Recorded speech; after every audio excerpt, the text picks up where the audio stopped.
반갑습니다. 오늘도 같이 말씀 보는 시간으로 함께 합니다. 예, 한 주간 잘 보내셨나요? 오늘 날씨가 많이 추워요, 그죠?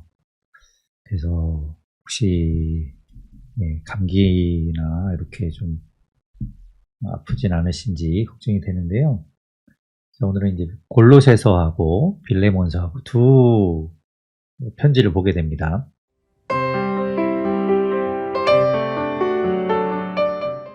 살아계신 하나님 감사합니다. 오늘도 주님 앞에 우리가 함께 모여서 주의 말씀을 보고 듣습니다. 하나님, 오늘 말씀 가운데 주님 우리가 듣게 하여 주시고 그 말씀을 붙들고 살아가게 하여 주시옵소서. 주님, 이 말씀을 흘려듣지 않고 집중하여 들어서 주님 뜻, 주님 말씀 하나하나 놓치지 않고 받는 우리가 되게 하여 주시옵소서. 주님께 모든 것 맡깁니다. 주님께서 온전히 이 시간을 주장하여 주시옵소서. 예수님 이름으로 기도드립니다. 아멘. 3장을 보면 1절부터 4절까지, 그래서 이제 결론적으로 그러므로 예수님 안에서 우리는 어떤 존재인지 그것을 이야기하고 있어요. 우리 3장 1절부터 4절까지 말씀을 좀 볼까요? 이러면 이제 3장이 이렇게 시작하죠. 그러므로 이렇게 시작하는 것을 보아서 그 앞에 있는 이야기들은 이제 쭉 결론을 내리고 있는 겁니다. 그러므로 너희가 그리스도와 함께 다시 살리심을 받았으면, 그죠? 우리가 예수 그리스도와 함께 다시, 우리가 죽지 않고 예수님이 살아나신 것처럼 우리 또한 살아날 것을 이야기했었잖아요. 그렇게 이제 우리가 그런 예수님과 함께하는 그런 존재가 되었다면 이제는 위의 것을 찾으라라고 이야기해요. 이 땅의 것이 아니라 하늘의 것을 바라보라고 이야기하는 거죠. 거기는 그리스도께서 하나님 우편에 앉아 계시느니라. 하나님께서 계신 곳. 하늘을 본다고 해서 우리가 저 높은 하늘을 보면서 구름이 있는 그 하늘을 보는 것이 아니라, 여기서 이야기하는 어떤 공간적인 하늘이 아니라 하나님이 계신 곳을 바라보는 거죠. 그곳을 바라보는 걸 이야기합니다. 2절에 말합니다. 위의 것을 생각하고 그 하늘의 것, 하나님의 나라를 생각하면서 땅의 것에 집착하지 말라. 땅의 것을 연연하지 말라. 이렇게 이야기합니다. 왜냐하면 3절에 이는 너희가 죽었고, 이 땅의 것에 대해서 죽었잖아요. 우리가 세례를 받음으로 인해서 옛사람은 죽고 주와 함께 새 사람이 되었는데, 그 옛사람이란 결국 이 땅에 묶여있는, 이 땅에 속한, 이 땅에 매여 있는 사람인데, 그런 사람이 이제 죽었고 우리가 주님과 함께 다시 살아났다면 이 땅의 것을 생각하지 말고 저 하늘의 것, 주님의 것을 생각하라는 거죠. 너희 생명이 그리스도와 함께 하나님 안에 감추어졌습니다. 라고 이야기하면서 우리 생명은 하늘에 있다. 우리 생명이신 그리스도께서 살아나실 그때 너희도 그와 함께 영광 중에 나타나리라. 예. 우리가 이제 주님과 함께하는 것, 그것을 이야기하죠. 그러므로 이제 그 1절부터 4절까지가 우리가 어떤 존재인지, 우리의 지금의 상황에 대해서 이야기하는 거고, 그렇기 때문에 이제 우리는 어떻게 살아야 하는가, 실제적으로 어떻게 살아야 되는지를 5절부터 이야기해요. 5절부터 보면 그러므로 땅에 있는 지체를 죽이라. 우리가 우리 몸을 어떻게 하라는 게 아니라 이 땅에 우리가 어떤 육체의 소욕을 따라서, 육체의 욕심을 따라서 행하던 것들을 없애라는 거죠. 그것이 뭡니까? 5절에 나오는 것처럼 중간에 나오죠. 음란과 부정과 사욕과 악한 정욕과 탐심이니 탐심은 우상숭배니라 라고 이야기하면서 이 땅에서 우리가 욕심을 따라 사는 것, 그런 것들을 멀리하라고 이야기하는 거죠. 제가 이제 에베소서 할 때도 그랬고 골로새서 개관 때도 그랬고, 이 에베소서와 골로새서는 상당히 닮아있다. 쌍둥이 서신이라고 이야기했고, 에베소서에 어떻게 보면 축약판, 조금 더 좀 양이 적으니까 축약판이라고 볼 수도 있을 만큼 흡사하게 굉장히 중복되는 내용들이 많다고 이야기했었는데요. 지금 이야기하는 것처럼 우리의 어떤 육체의 욕심을 따라 사는 그 옛 우리의 자아가 살았던 방식, 이런 것들을 버리라고 이야기하면서 탐심, 탐욕하는 그 것은 우상숭배와 같다라고 이야기하는데, 이 내용이 우리 에베소서에서 본 적이 있어요. 보면 에베소서 5장 3절부터 5절까지의 말씀에 보면 이렇게 지금 이야기한 것처럼 우리의 악한 행실들, 우리가 육체의 욕심을 따라서 우리가 예전에 살던 그 방식들을 쭉 이야기하면서 그런 것들을 쫓아가지 말라라고 이야기하죠. 그리고 5절, 에베소서 5장 5절에 보면 탐하는 자, 곧 우상숭배자라고 이야기하면서 탐하는 것, 욕심내고 욕심을 따라 살아가는 그것이 우상숭배다라고 이야기했는데 지금 이제 골로새서 3장 5절에서도 동일한 이야기하고 있죠. 탐심은 우상숭배다라고 이야기하는 걸 볼 수 있습니다. 자, 이렇게 이제 지금 이제 3장, 4장 계속 볼 텐데 에베소서하고 상당히 유사한 내용들이 많아요. 자, 그런 것들을 버리라 이제 이야기하면서 8절에 이제는 너희가 이 모든 것을 벗어버리라. 옷을 벗는 것처럼 묘사하죠. 그 옛날에 우리가 입고 있던 옛날의 나의 모습을 벗어버리라. 그것은 곧 분함과 노여움과 악의와 비방과 너희 입에 부끄러운 말이라. 지금 에베소서에서 본 것처럼 그런 것들을 벗어버리라. 그리고 거짓말하지 말라 이야기하면서 옛사람과 행위를 벗어버리고 이제 새 사람을 입었다라고 이야기하거든요. 그것 또한 우리가 에베소서에서 본 적이 있죠. 에베소서 4장에 보면 옛사람을 벗어버리고 심령이 새롭게 되어 새 사람을 입으라라고 이야기했었잖아요. 그 어떤 표현, 그 이야기가 이제 여기서도 반복되는 걸 볼 수 있습니다. 그래서 옛사람, 지금 이 골로새서에서도 옛사람을 벗어버리고 새 사람을 입었다. 너희가 이제 그렇게 되었으니 이는 자기를 창조하신 이의 형상을 따라 지식에까지 새롭게 하심을 입은 자니라. 우리가 그런 존재다 라고 이야기하는 거죠. 그것은 뭐 유대인이라고 해서가 아니라 예수 그리스도를 믿는 모든 자에게 동일하게 11절에 말하는 것처럼 헬라인이나 유대인이나 뭐 할례 받았건 안 받았건 뭐 야만인이건, 여기서 야만인은 뭐 유대인이 아닌 사람들이죠. 야만이나 뭐 구스디아인이나 종이나 자유인이나 뭐 그런 어떤 우리 이 땅에서의 신분에 상관없이 우리가 예수 그리스도 안에 있으면 우리가 다 같은 새 사람을 입은 사람들이라고 이야기하는 거죠. 그래서 12절부터 그러므로 너희는 하나님이 택하사 거룩하고 사랑받는 자처럼 어떻게 살아라고요? 긍휼과 자비와 겸손과 온유와 오래 참음을 옷 입고. 그러니까 이 내용들은 뭡니까? 성령의 열매이잖아요. 성령으로 우리가 우리 안에 그런 성품들이 생겨나게 되죠. 그런 온유와 오래 참음을 옷 입고 그것으로 살아가며 13절 끝에 보면 주께서 너희를 용서하신 것 같이 너희도 그리하고, 그러니까 서로 용서해 주라는 거예요. 용서해 줘라. 그리고 14절에 이 모든 것 위에 가장 중요한 것 사랑.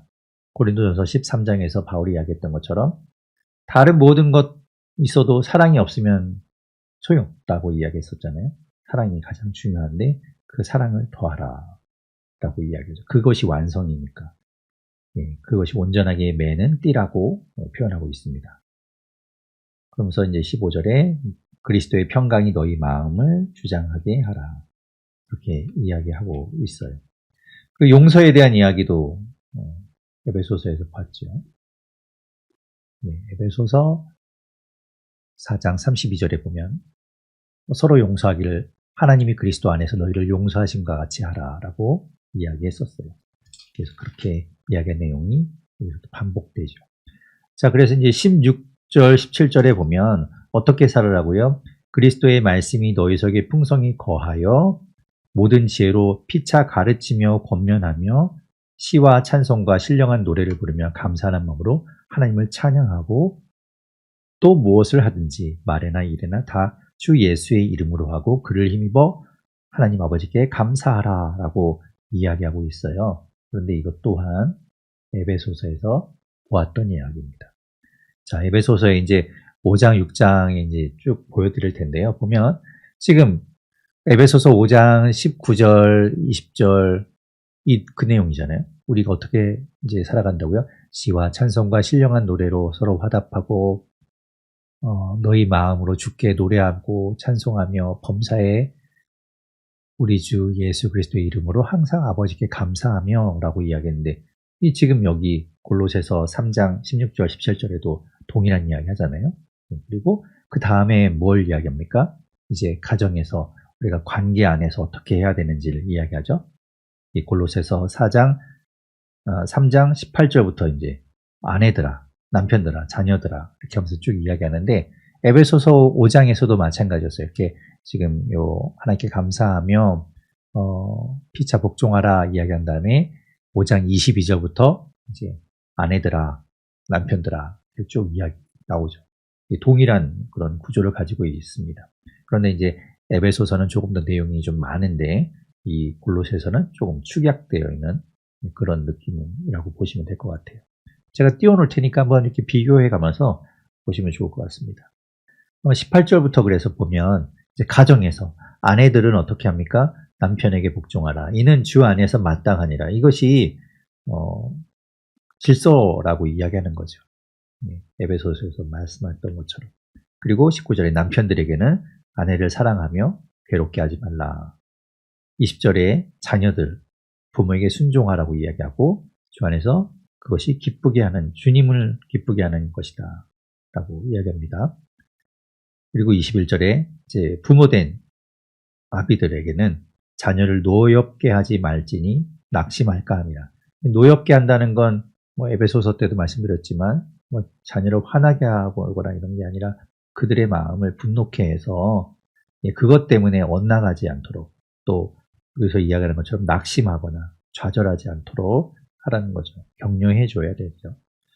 그리고 이제 그렇게 가정에서의 이야기라면 22절부터 4장 1절까지는 이제 종들에게 또 상전에게 이야기하면서 밖에 나가서 우리가 사회 안에서의 관계일 때 우리가 사회 나가면 어차피 좀 상하 관계가 생기잖아요. 그럴 때 이제 어떻게 해야 되는지 이야기하면서 22절에 종들아 상전에게 순종하되 사람을 기쁘게 하는 자와 같이 눈가림만 하지 말고 눈속임으로 하지 말고 오직 주를 두려워하여 성실한 마음으로 해라 라고 이야기합니다.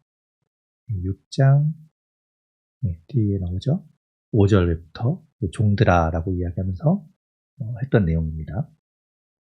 그래서 주님께 순종하듯이 주 앞에서 하듯이 하는 거죠. 이 골로새서 3장 23절에 보면 무슨 일을 하든지 마음을 다하여 주께 하듯 하고 사람에게 하듯 하지 말라. 언제나 우리가 주 앞에서 있다라는 그 마음으로 이는 기업의 상을 주께 받을 줄 아나니 너희는 주 그리스도를 섬기느니라. 그리고 25절에 보면 중간 끝부분에 보면 주는 사람을 외모로 취하심이 없느니라. 주님께서는 그 사람의 마음을 보고 계시다라는 이야기를 하잖아요. 그 얘기도 결국 지금 에베소서에서 6장 9절에 동일하게 하고 있어요. 사람을 외모로 취하는 일이 없다. 동일한 이야기가 나옵니다. 그리고 이제 4장 1절까지 이렇게 같이 연결해서 보면 좋은데 4장 1절에서는 상전들에게 이야기하기를 상전들아 의와 공평을 종들에게 베풀지니 너희에게도 하늘에 상전이 계심을 알지어라. 그러니까 위에 있다고 해서 최고 권력이라고 생각할 수 있지만 그 위에 누가 있다고요? 하나님이 계시다. 뭐 에베소서에서도 막 얘기했던 것처럼 너희의 상전이 하늘에 계시다는 걸 너희가 기억해라. 예, 항상 그것이 이제 어떻게 보면 교만하지 않는 방법이게 되겠죠. 우리 위에 주님이 계시다는 것, 주님이 앞에 있다는 것, 우리가 잊지 않는 것, 이게 중요하겠죠. 어떤 관계든지 그 관계 가운데 주님 계시고 주님께서 보고 계시고 주님 우리와 함께 우리 옆에 계시기 때문에 우리와 함께 하시는 주님께서 보고 계시기에 우리가 주님 앞에서 행하듯이 해야 된다. 그런 것을 이야기합니다. 2절부터는 이제 기도에 대한 이야기를 하죠. 2절부터 6절까지 부탁하는 거 내지는 뭐 이렇게 가르침이기도 한데요. 기도할 때는 이렇게 하라 이렇게 말하고 있습니다. 2절에 보면 기도를 계속하고 기도에 감사함으로 깨어 있으라. 그리고 또 3절에 보면 우리를 위하여 기도하되 항상 바울은 어느 교회에 어느 뭐 이렇게 편지를 쓰거나 이야기할 때마다 꼭 항상 기도를 요청하죠. 네, 기도해달라.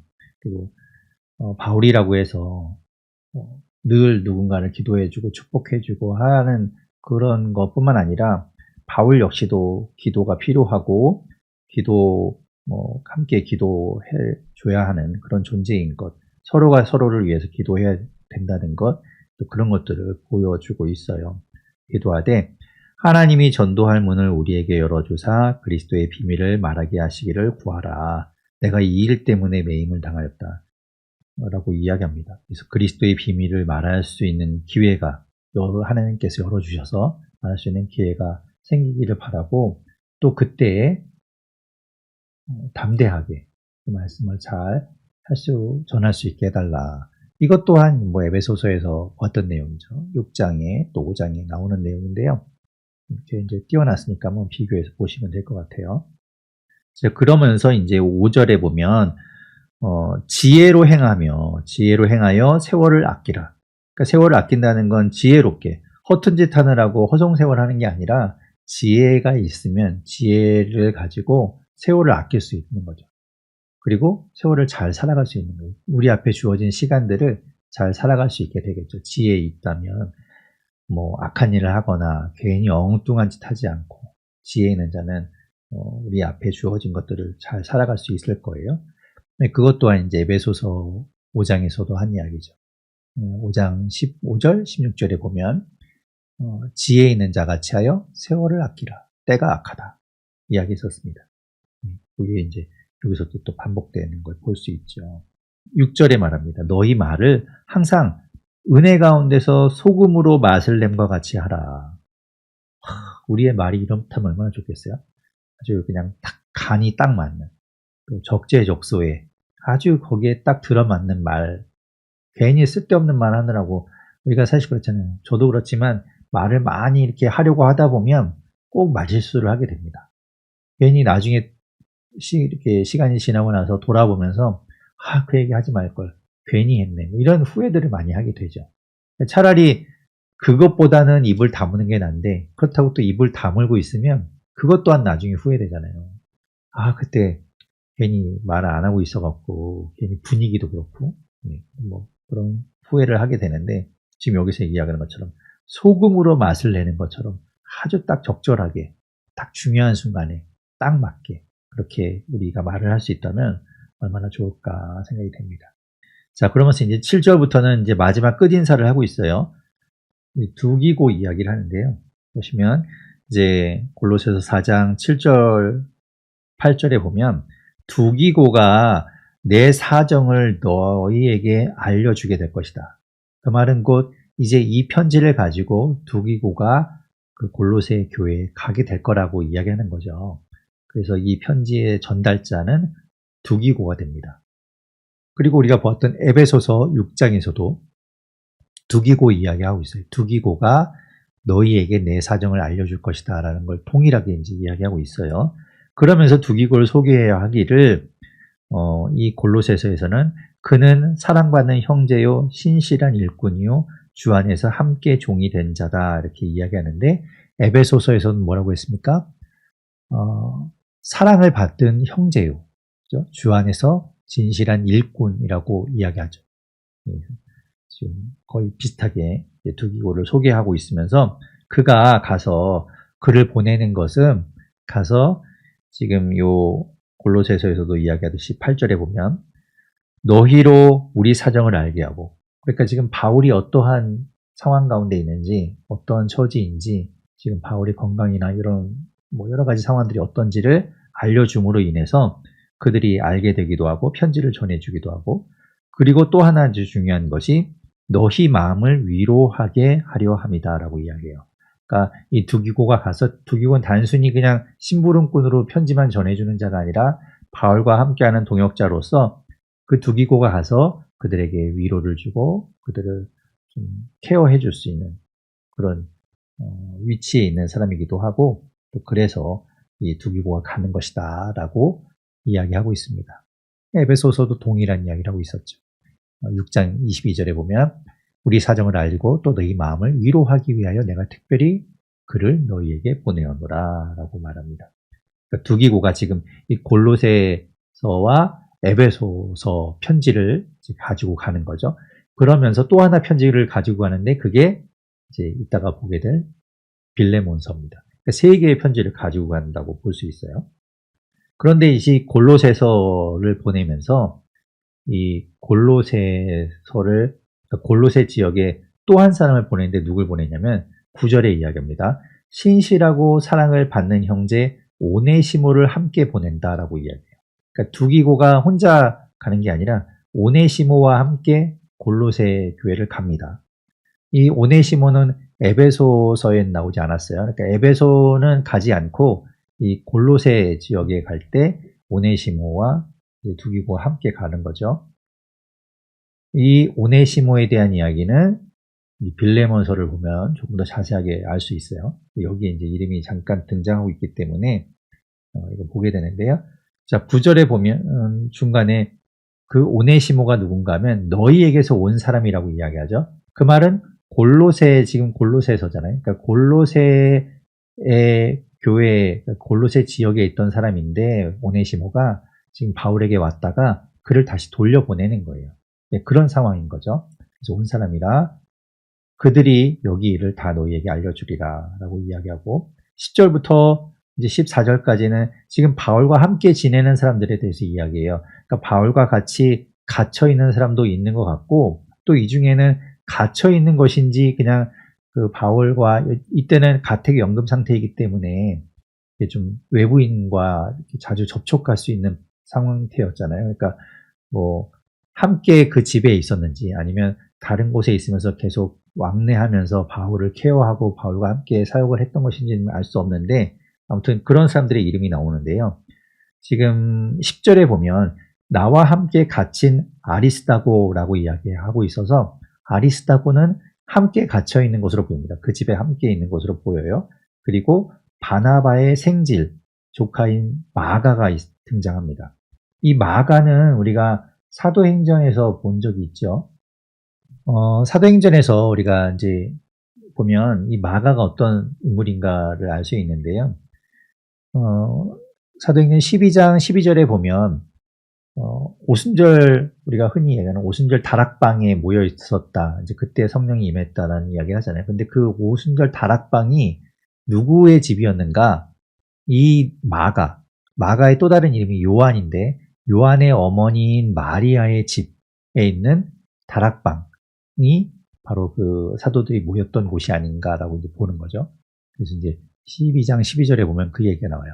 마가라 하는 요한의 어머니 마리아의 집에 이제 그 초대교회 성도들이 모여 있었고 거기에 이제 베드로가 감옥에 갇혀 있다가 풀려나서 가게 되고 거기서 이제 여종 로데를 만나게 되는 이야기가 나오는데요. 아무튼 그때 이제 이야기 나오고 그리고 이제 사도행전 13장 13절에 보면 바울이 1차 전도 여행을 갈 때 그때 마가가 같이 동행합니다. 근데 가다가 얼마 가지 않아서 밤빌리아에 있는 버가에 머물렀을 때 너무나 힘들었던지 마가가 중간에 그냥 돌아가요. 혼자서 도망갑니다. 그래서 다시 예루살렘으로 가버려요. 뭐 여러 가지 상황을 생각할 수 있는데요. 아마도 이제 마가네 집이 좀 잘 살았던 것처럼 보이죠. 그 많은 사람들이 모여 있을 정도로 큰 집을 가지고 있으니까 뭐 잘 살았겠죠. 그러니까 뭐 별로 고생 안 해보는 사람이니까 전도여행 다니는 게 쉽지 않았을 테니까 그래서 견디지 못하고 뭐 돌아왔을 수도 있고요. 아무튼 뭐 이렇게 해서 이제 혼자 도망쳐 와요. 그래서 그것 때문에 이제 바울은 마가를 싫어합니다. 그래서 이제 사도행전 15장에서 또 전도여행을 가려고 할 때 이 바나바는 마가를 데리고 가자고 해요. 근데 바울이 안 된다고 하는 거예요. 거기서 그때처럼 또 도망가면 어떡하냐. 그래서 안 된다라고 반대를 하죠. 그래서 거기에서 이제 바울과 바나바가 심하게 다투게 되고 갈라서게 돼요. 그래서 이제 바울은 실라와 함께 전도여행을 하게 되고 바나바는 마가를 데리고 가게 됩니다. 이 바나바가 마가를 그렇게 챙겼던 것은 워낙 성품이 바나바가 이제 사람들을 잘 챙기기도 했고 또 오늘 이 본문에서 얘기하는 것처럼 바나바와 마가는 친척지간이기도 했던 것이죠. 그런 여러 가지 상황들이 있었던 거예요. 그 마가가 지금 이 바울과 함께 갇혀 있다는 겁니다. 달라졌겠죠. 마가도 이제 나이 먹고 또 회개하고 뭐 이러면서 변했을 거예요. 그래서 이제 지금은 이 바울과 잘 지내는 그 바울의 동역자로서 활동하고 있는 것을 볼 수 있습니다. 그래서 이제 함께 갇혀 있다라는 걸 10절에 말하고 있고요. 그리고 또 한 사람이 갇혀 있는데 11절에는 유스도라 하는 예수도 함께 갇혀 있는 것으로 보입니다. 그래서 이제 함께 있는 것으로 보이고, 그리고 12절에 보면 에바브라 나오죠. 우리가 1장에서 보았던 인물이에요. 이 골로새 교회를 세운 것으로 보이고, 골로새 교회의 교역자로 활동하고 있었다가 이 바울이 머물고 있는 로마로 와서 그 골로새 교회의 상황을 알려준 사람, 이 에바브라. 그래서 이 에바브라도 당신들에게 지금 같이 있으니까 무난한다라는 이야기를 해주고 있고, 13절에 보면 골로새 성도들, 그리고 라오디게아 성도들, 그리고 히에라 볼리에 있는 자들 이야기하면서 그들을 위해서 수고했던 에바브라를 내가 증언한다 이렇게 이야기하고, 14절에 보면 사랑받는 의사 누가 이야기하고 있죠. 누가복음 쓴 저자 누가입니다. 그리고 그가 이제 의사였던 거예요. 바울을 잘 돌봐줬겠죠. 케어해주는 상황이 있었을 거예요. 그 누가, 그리고 데마가 이제 이렇게 바울과 함께 있었던, 로마에 있었던 사람들이고, 그들이 이제 이 골로새 성도들에게 인사하고 있다라는 대신 인사를 전해주고 있죠. 그리고 15절부터 끝 인사에서는 그 골로새에 있는 성도들을 언급하면서 그들에게 이제 이야기를 하고 있어요. 15절에 보면 라오디게아에 있는 형제들과 눈바라는 인물은 여자입니다. 그래서 눈바와 그 여자의 집에 있는 교회, 그러니까 눈바라는 사람의 집에 가정교회가 있었던 모양이죠. 그래서 그 교회도 무난하고, 그리고 이 편지를 읽고 나서는 16절에 말하기를 라오디게아 교회에도 돌려서 같이 읽게 하고, 라오디게아에서 오는 편지도 같이 돌려봐라 이렇게 이야기하죠. 그리고 17절에 보면 아키뽀에게 이르기를 주 안에서 받은 직분을 삼가 이루라. 그러니까 지금 아키뽀는 바울과 같이 교역자로 그 골로새 지역에 이제 교회를 섬기고 있었는데 그 직분을 잘 감당하라고 이제 이야기합니다. 아키뽀가 누군가? 그것도 이따가 볼 빌레몬서에 이제 자세하게 좀 나옵니다. 그리고 나서 이제 18절에 나 바울은 친필로 문안하노니 내가 매인 것을 생각하라 은혜가 너희에게 있을지어다 하고 축복 기도를 하면서 이 골로새서가 끝이 나게 됩니다. 자, 빌레몬서의 개관을 보게 되면요. 빌레몬서는 한 장으로 되어 있습니다. 짧은 편지이고, 빌레몬서는 앞에서 보았던 에베소서나 골로새에서는 교회를 향해서 쓴 편지죠. 그래서 에베소, 골로새 이거는 지역이고 또 지역에 있는 교회이기도 해요. 그러니까 장소를 나타내는데, 빌레몬서에 나오는 빌레몬은 뭐 동네 이름이나 교회 이름이 아니라 사람 이름입니다. 그래서 빌레몬이라는 사람에게 쓴 편지예요.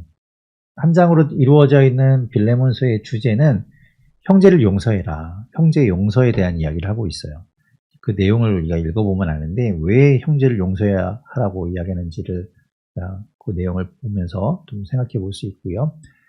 그래서 뭐 내용을 보게 되면 한 장이지만 아주 알차게 구성이 되어 있는데, 첫 인사하고 그리고 마지막 끝 인사를 제외하고는 빌레몬을 대상으로 쓴 편지라고 있잖아요. 그래서 빌레몬에 대한 이야기를 하고 나서 중간에 이제 하고 싶은 이야기가 있죠. 그게 뭐냐면 우리가 골로새서 마지막에 본 지금 이 편지를 가지고 가는 두기고와 함께 가는 오네시모, 그 오네시모에 대한 부탁을 하고 있어요. 오네시모를 어떻게 해야 되는지 그걸 빌레몬에게 부탁하고 있고, 그리고 18절부터 22절에는 자기가 이제 약속하죠. 내가 이렇게 하겠다라고 이제 약속을 하는 내용이 나오고, 그 다음에 끝인사가 나오는데요.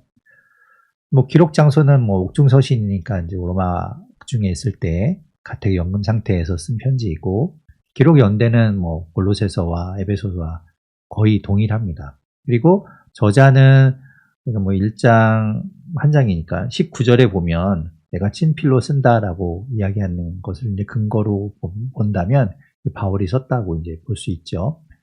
그리고 수신자가 누군가, 이제 빌레몬, 빌레몬을 대상으로 쓴 편지이기도 하고요. 그리고 2절에 보면 언급하고 있는 인물들이 있어요. 아비아, 그리고 아키포, 그리고 그들의 교회, 그들의 집에서 모이고 있는 교회를 위해서 편지한다라고 이야기하거든요. 그래서 이제 이렇게 우리가 대상을 볼 수 있고, 특징적인 내용을 보면 개인에게 쓴 편지입니다. 그런데 이제 그 빌레몬이란 사람의 집에 모이는 교회를 언급하고 있기 때문에 이제 그들에게 쓴 편지이기도 한데, 내용상으로만 보면 사실은 빌레몬에게 쓴 편지, 개인적인 이야기예요. 근데 왜 그런 개인 편지가 이 성경 안에 들어가 있는가? 그 내용을 보면 우리가 읽어보면 알지만 이게 그냥 어떤 개인적인 이야기이기도 한데, 이것을 어떤 은유적인 표현으로 본다면 그 내면을 조금 들여다보면 사실 우리의 이야기 같다라는 생각이 들어요. 그래서 우리를 비춰볼 수 있습니다. 그래서 우리를 용서하시는 주님의 모습이 좀 보여요. 그래서 그렇게 본다면 이 빌레몬서를 통해서도 우리가 은혜 받을 수 있는 거죠. 그리고 바울이 쓴 바울 서신 중에서는 이제 가장 짧은 편지입니다. 그리고 바울 서신 중에 마지막 순서대로 우리가 쭉 바울 서신들이 성경에 배치되어 있는 가운데 보면 빌레몬서가 제일 마지막에 있죠. 그 다음에 이제 히브리서가 나오게 되는데 그건 일반 서신이라고 우리가 부르는데요. 바울의 서신 중에서는 가장 짧고 가장 마지막에 배치되어 있습니다. 빌레몬이라는 사람은 어떤 사람인가? 이 골로새 지역에 있는 사람이고요.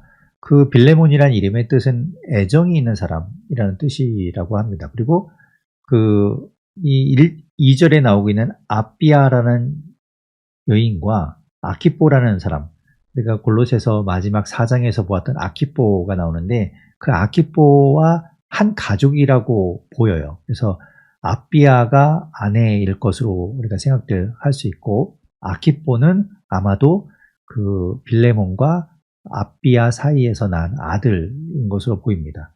그리고 이 집에 모이는 교회라고 했는데 그 교회의 교역자가 바로 아키포였을 것으로 보입니다.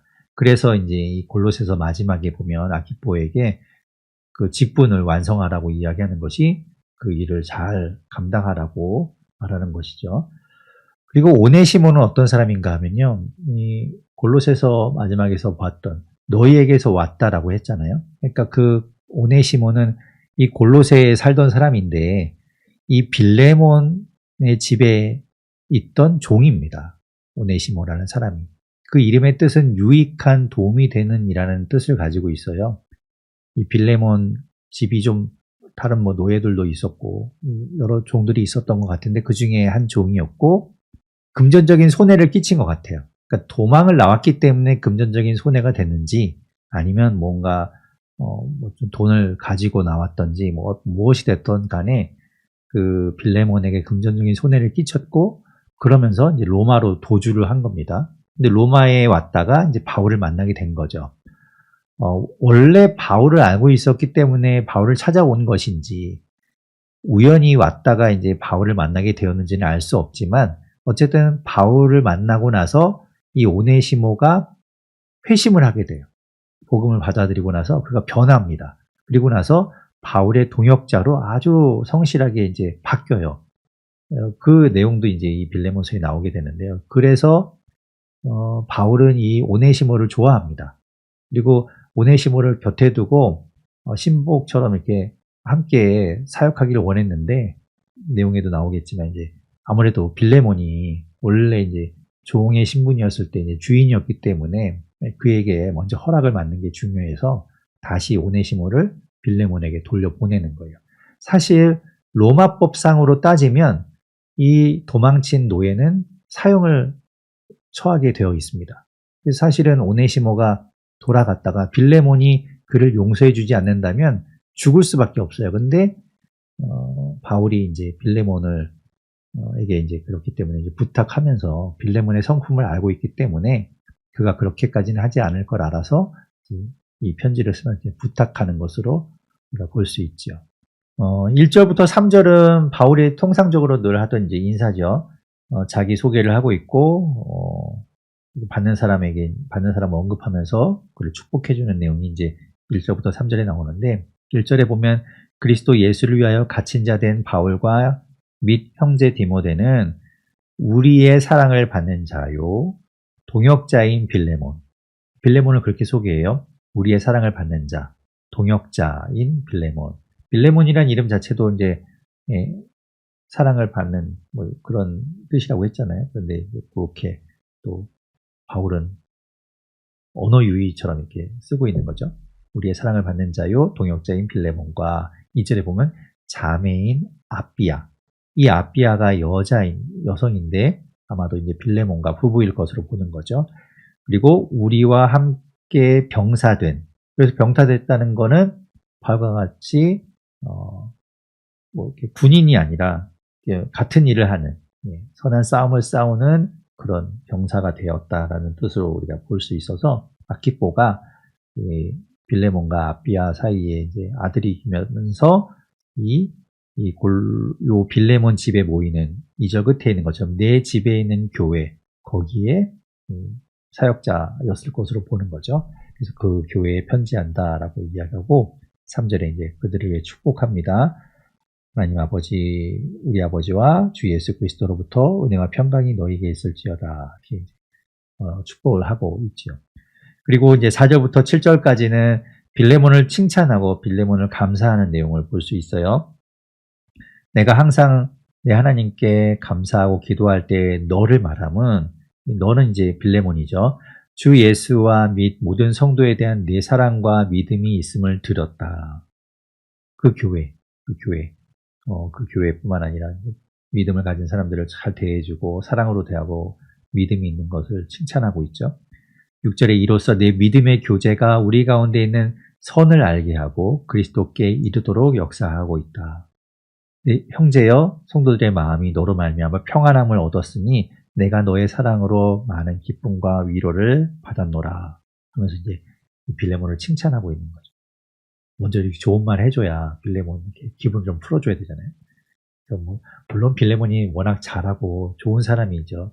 그렇기 때문에 이제 이야기를 하는 거기도 하지만 이야기를 하고 그 다음에 이제 본격적으로 이제 8절부터 이 편지를 쓰고 있는 이유이기도 한 내용이 이제 나오게 됩니다.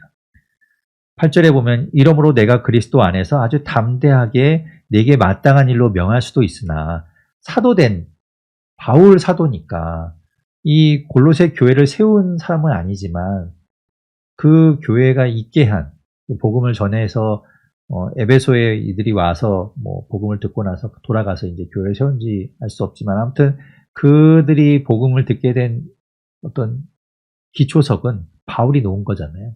그러니까 바울을 통해서 이제 그들이 복음을 받아들이게 된 거니까 바울이 어떻게 보면 그들의 이제 신앙의 어떤 처음 아버지와 같은 그런 존재인데 그렇기 때문에 명령을 할 수도 있다는 거예요. 내가 오네시모를 보낼 텐데 오네시모 잘 대해주고 용서해줘 라고 명령할 수도 있지만 그렇게 하지 않았다는 거죠.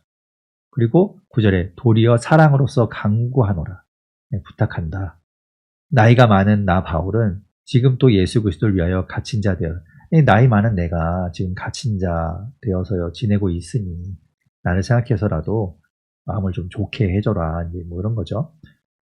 갇힌 자로 되어 있는데 10절에 보면 그 갇힌 상태에서 낳은 아들이라고 오네시모를 표현해요. 아들이다. 말씀드린 것처럼 그가 오네시모를 회심하도록 도와준.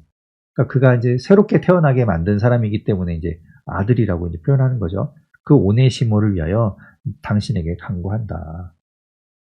11절에 그가 전에는 당신에게 무익하였으나 이제는 나와 내게 유익하다라고 이야기합니다.